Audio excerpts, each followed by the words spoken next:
Bismillahirrahmanirrahim. Assalamualaikum warahmatullahi wabarakatuh.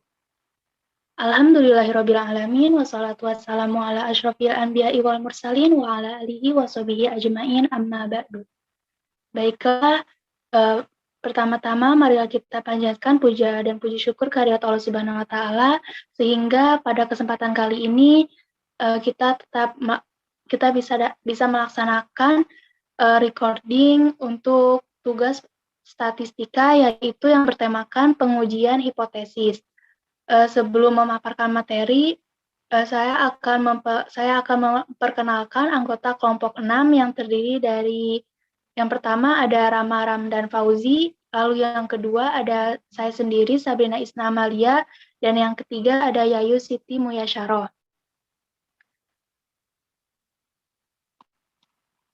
Adapun topik pembahasan pada kali ini yaitu yang pertama ada pengertian hipotesis, yang kedua ada ciri-ciri hipotesis, yang ketiga ada jenis-jenis hipotesis, yang keempat ada kegunaan dan manfaat hipotesis, yang kelima ada cara menguji hipotesis, yang keenam ada bentuk rumusan hipotesis, yang ketujuh ada taraf kesalahan hipotesis, yang kedelapan ada kesalahan dalam hipotesis, yang kesembilan ada pengertian sampel, dan yang terakhir yaitu menentukan ukuran sampel.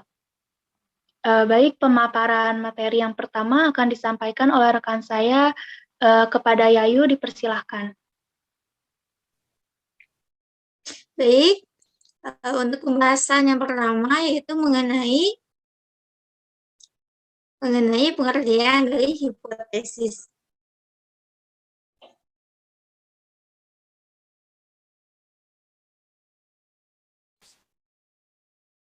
Nah, hipotesis ini berasal dari bahasa Yunani.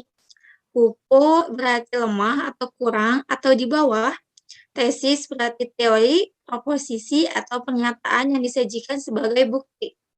Hipotesis dapat diartikan sebagai pernyataan yang masih lemah kebenarannya, yang perlu dibuktikan atau dugaan yang sifatnya masih sementara. Hipotesis statistik adalah pernyataan atau dugaan mengenai keadaan populasi yang sifatnya masih sementara atau lemah kebenarannya. Nah, jadi pengujian hipotesis ini merupakan suatu prosedur yang dilakukan dengan tujuan memutuskan apakah menerima atau menolak hipotesis itu. Dalam pengujian hipotesis, keputusan yang dibuat mengandung ketidakpastian. Artinya, keputusan bisa benar atau salah, sehingga menimbulkan resiko. Besar kecilnya resiko dinyatakan dalam bentuk probabilitas. Nah, pengujian hipotesis merupakan bagian terpenting dari statistik inferensi atau statistik induktif. Karena berdasarkan pengujian tersebut, pembuatan keputusan atau pemecahan persoalan sebagai dasar penelitian lebih lanjut dapat diselesaikan. Nah, oke, selanjutnya yang kedua ada ciri-ciri dari hipotesis. Nah, ciri-ciri hipotesis ini, ciri-ciri hipotesis yang baik ya. Yang pertama yaitu hipotesis harus mempunyai daya penjelas. Nah, harus mempunyai daya penjelas. Nah, yang kedua, hipotesis menyatakan hubungan yang diharapkan ada di antara variabel-variabel. Nah, yang ketiga, hipotesis dapat diuji. Yang keempat, konsistensi dengan pengetahuan yang sudah ada. Dan yang kelima, hipotesis dinyatakan sesederhana dan seringkas mungkin. Oke, yang ketiga yaitu pembahasan mengenai jenis-jenis hipotesis. Nah, ada dua jenis hipotesis yang digunakan dalam penelitian. Yang pertama ada hipotesis kerja atau alternatif, disingkat dengan HA, yang merupakan dalam hipotesis ini adanya hubungan antara variabel X dan Y atau adanya perbedaan antara dua kelompok. Perumusan dari hipotesis kerja ini yaitu yang pertama, jika titik-titik maka titik-titik. Nah, pasti bakal seperti itu ya. Jika maka, terus ada yang kedua, ada perbedaan antara terus titik-titik diisi ya, dan titik-titik lagi, terus dalam titik-titik lagi itu kalimat. Nah, yang ketiga ada pengaruh, terus kesananya pasti ada terhadap. Yang kedua ada hipotesis nol atau null hipotesis atau disingkat dengan H0. Nah, tidak ada perbedaan antara dua variabel atau tidak adanya pengaruh variabel X terhadap variabel Y. Nah, rumusan dari hipotesis nol ini itu yang pertama tidak ada perbedaan antara dengan dalam. Yang kedua tidak ada pengaruh titik-titik terhadap titik-titik. Oke, selanjutnya yaitu jenis-jenis dari pengujian hipotesis.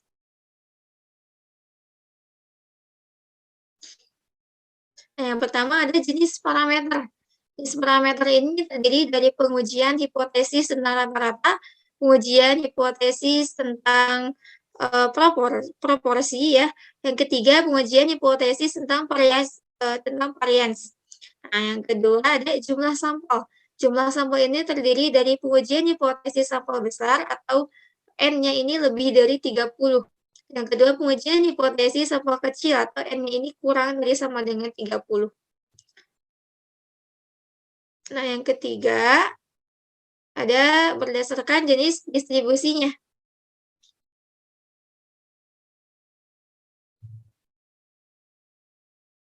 Nah, yang pertama, ada pengujian hipotesis dengan distribusi Z. Yang kedua, pengujian hipotesis dengan distribusi T atau T student. Yang ketiga, ada pengujian hipotesis dengan distribusi X kuadrat.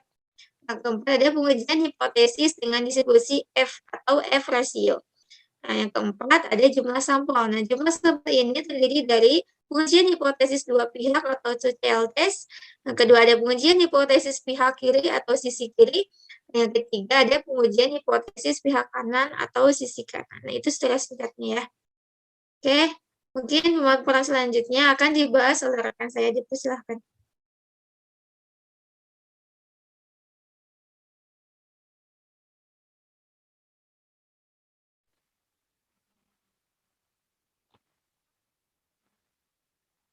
Baik, selanjutnya pemaparan yang keempat yaitu mengenai kegunaan dan manfaat hipotesis. Kegunaan hipotesis yang disusun dalam suatu rencana penelitian setidaknya ada 4. Yang pertama yaitu hipotesis memberikan penjelasan sementara tentang gejala-gejala serta memudahkan perluasan pengetahuan dalam suatu bidang. Lalu yang kedua, hipotesis memberikan suatu pernyataan hubungan yang langsung dapat diuji dalam penelitian. Dan yang ketiga, hipotesis memberikan arah kepada penelitian. Dan yang terakhir, hipotesis memberikan kerangka untuk mendapatkan kesimpulan penyelidikan.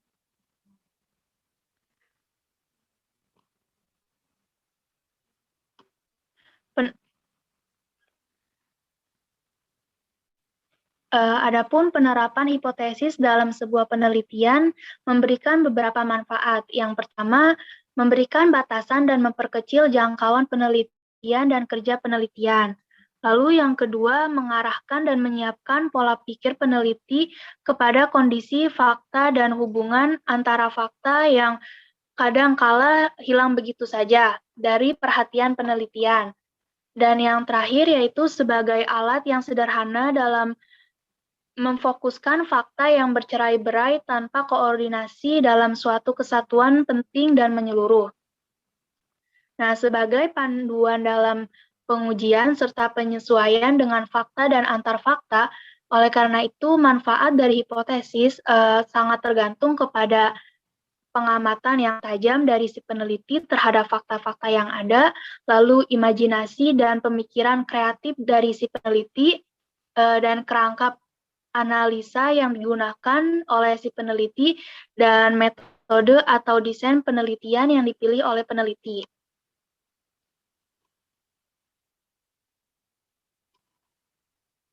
Lalu bahasan yang kelima yaitu mengenai cara menguji hipotesis.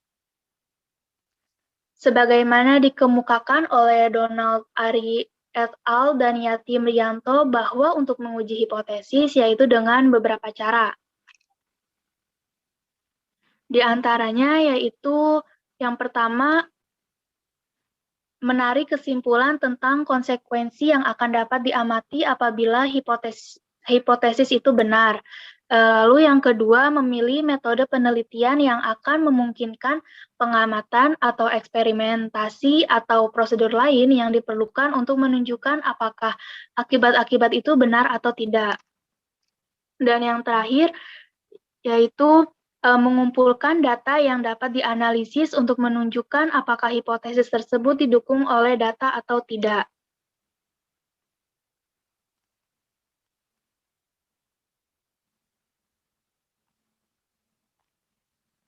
Nah, pengujian ini bertujuan sebagai penjajakan atau eksplorasi deskriptif dan uji hipotesis. Nah, pengujian hipotesis merupakan proses yang cukup panjang dan memerlukan akurasi yang tepat dan sistematis. Apalagi data yang diteliti adalah data sampel yang merupakan bagian dari populasi. Nah, pengujian hipotesis ini adalah data ekspektasi peneliti mengenai karakteristik tertentu suatu populasi yang didukung dengan landasan konseptual tertentu untuk diuji kebenarannya. Langkah selanjutnya yaitu untuk membuat keputusan untuk menerima atau menolak hipotesis yang diajukan oleh peneliti tersebut. Nah, suatu uji hipotesis itu dapat ditolak jika dari uji statistika yang dilakukan, peneliti memperoleh hasil akhir bahwa hipotesis nihil yang diajukan peneliti ditolak karena perbedaan hasil variabel yang terjadi bukan disebabkan oleh suatu kebetulan, namun didukung dengan data yang ada di lapangan. Nah, selanjutnya pembahasan yang keenam yaitu mengenai bentuk rumus hipotesis. Nah, bentuk rumusan hipotesis ini menurut tingkat eksplanasi hipotesis yang akan diuji, maka rumusan hipotesis dapat dikelompokkan menjadi 3 macam. Nah, yang pertama ini ada hipotesis deskriptif. Hipotesis deskriptif ini adalah dugaan tentang nilai suatu variabel mandiri dan tidak membuat perbandingan atau hubungan. Lalu yang kedua yaitu ada hipotesis komparatif. Yang kedua ini adalah hipotesis komparatif, yaitu pernyataan yang menunjukkan dengan nilai dalam satu variabel atau lebih pada sampel yang berbeda. Dan yang terakhir yaitu ada hipotesis asosiatif. Nah, hipotesis asosiatif ini merupakan suatu pernyataan yang menunjukkan dengan tentang hubungan antara dua variabel atau lebih. Baik, pemaparan materi selanjutnya akan disampaikan oleh rekan saya. Kepada Rama, dipersilahkan.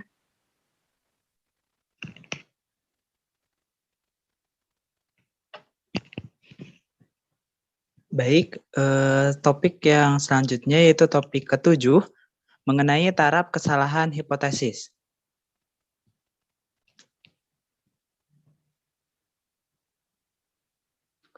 Pada dasarnya, penguji hipotesis adalah menaksir parameter populasi berdasarkan data sampel.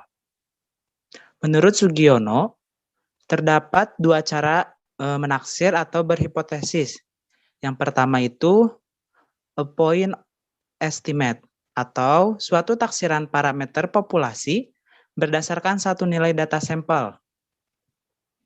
Yang kedua, interval estimate atau confidence interval atau taksiran interval, yaitu suatu taksiran parameter populasi berdasarkan nilai interval data sampel.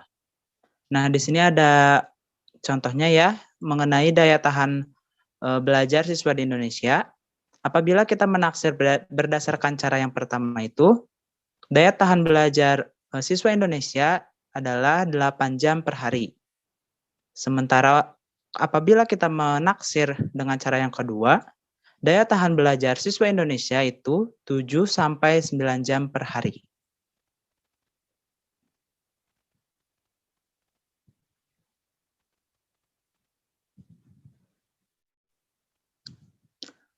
Selanjutnya, topik ke-8 mengenai kesalahan dalam hipotesis.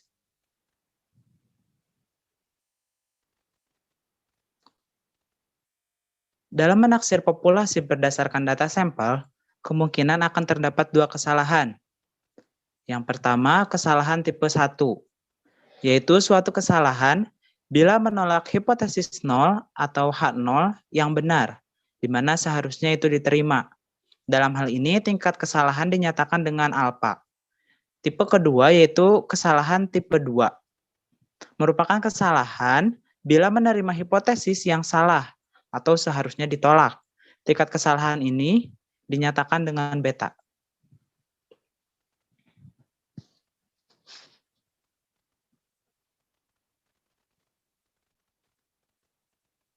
Dengan demikian, terdapat hubungan antara keputusan untuk menolak atau menerima suatu hipotesis yang digambarkan pada tabel berikut, di mana ketika kita menerima hipotesis 0 yang benar, sesuai dengan keadaan yang sebenarnya, maka kita tidak membuat kesalahan. Ketika kita menerima hipotesis 0 yang salah dan tidak sesuai dengan keadaan sebenarnya, maka telah terjadi kesalahan tipe 2. Ketika kita menolak hipotesis 0 yang benar, sesuai dengan keadaan yang sebenarnya, maka telah terjadi kesalahan tipe 1. Dan terakhir, ketika kita menolak hipotesis 0 yang salah dan tidak sesuai dengan keadaan sebenarnya, maka kita tidak membuat kesalahan. Menurut Furqon, kedua tipe kekeliruan tersebut berhubungan secara negatif atau berlawanan arah. Jika kesalahan tipe 1 sebagai alpha risk atau risiko alpha. Risiko alpha dilambangkan dengan simbol alpha. Nilai alpha biasanya disebut dengan tingkat signifikansi, sedangkan nilai 1 min alpha disebut dengan tingkat kepercayaan atau taraf nyata menyatakan seberapa nyata bisa menolak hipotesis 0 uji tersebut. Tingkat kesalahan tipe 1 sering juga disebut dengan kesalahan penentuan level of significance atau tingkat signifikansinya. Dalam praktiknya, tingkat signifikansi telah ditetapkan oleh peneliti terlebih dahulu sebelum hipotesis diuji. Biasanya tingkat signifikansi atau tingkat kesalahan yang diambil adalah 1%, 5%, maupun 10%. Kemudian, jika kesalahan tipe 2 terjadi, maka disebut dengan beta risk atau risiko beta. Risiko beta dilambangkan dengan simbol beta, sedangkan nilai 1 min beta disebut taraf uji. Taraf uji ini menunjukkan seberapa baik statistik uji yang akan digunakan dalam pengujian hipotesis. Tingkat kesalahan tipe 2 terjadi karena peneliti gagal memahami rumusan penelitian, sehingga menggunakan rumusan beta yang keliru. Semakin spesifik tujuan penelitian, maka semakin spesifik pula rumusan beta yang dibuat. Namun, demikian, prinsip utama dalam pengujian hipotesis adalah meminimalkan nilai alfa dan beta. Selanjutnya yaitu mengenai topik yang terakhir atau selanjutnya topik yang ke-9 mengenai sampel. Dalam menentukan hipotesis ini tidak akan terlepas dengan sampel. Yang pertama di sini ada pengertian sampel.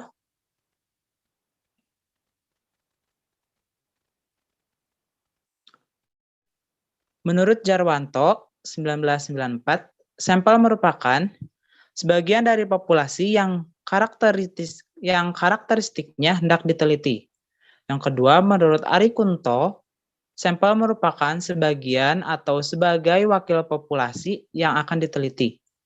Dan yang terakhir, menurut Sugiono, sampel merupakan suatu bagian dari keseluruhan serta karakteristik yang dimiliki oleh sebuah populasi.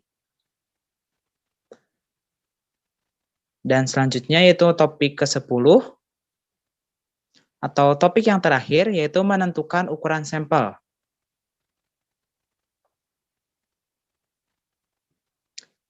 Yang pertama, menentukan ukuran sampel dengan teori Slovin, di mana ada rumus N kecil sama dengan N besar per 1 plus N dikali E pangkat 2.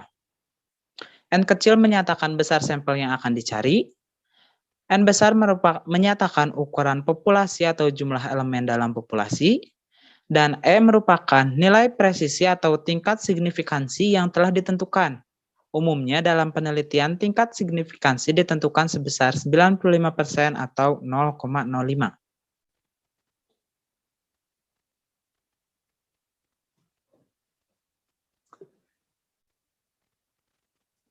Selanjutnya, menentukan ukuran sampel penelitian menurut G, LR, dan DLPL. Berikut beberapa kondisi yang perlu diperhatikan. Yang pertama, apabila penelitian yang sedang dikerjakan merupakan penelitian deskriptif, maka ukuran sampel sekurang-kurangnya adalah sebesar 10% dari total elemen populasi. Yang kedua, apabila penelitian yang dikerjakan merupakan penelitian yang bersifat korelasi atau berhubungan, maka ukuran sampel sekurang-kurangnya adalah sebesar 30 subjek atau 30 unit sampel. Yang ketiga, apabila penelitian yang dikerjakan merupakan penelitian bersifat perbandingan, maka ukuran sampel penelitian yang direkomendasikan adalah sebesar 30 subjek.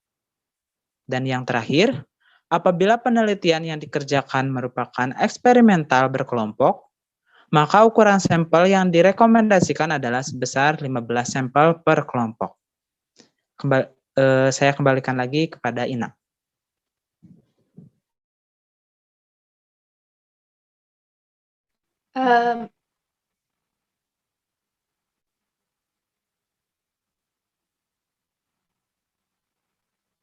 Baik, mungkin cukup sekian pemaparan materi dari kelompok 6.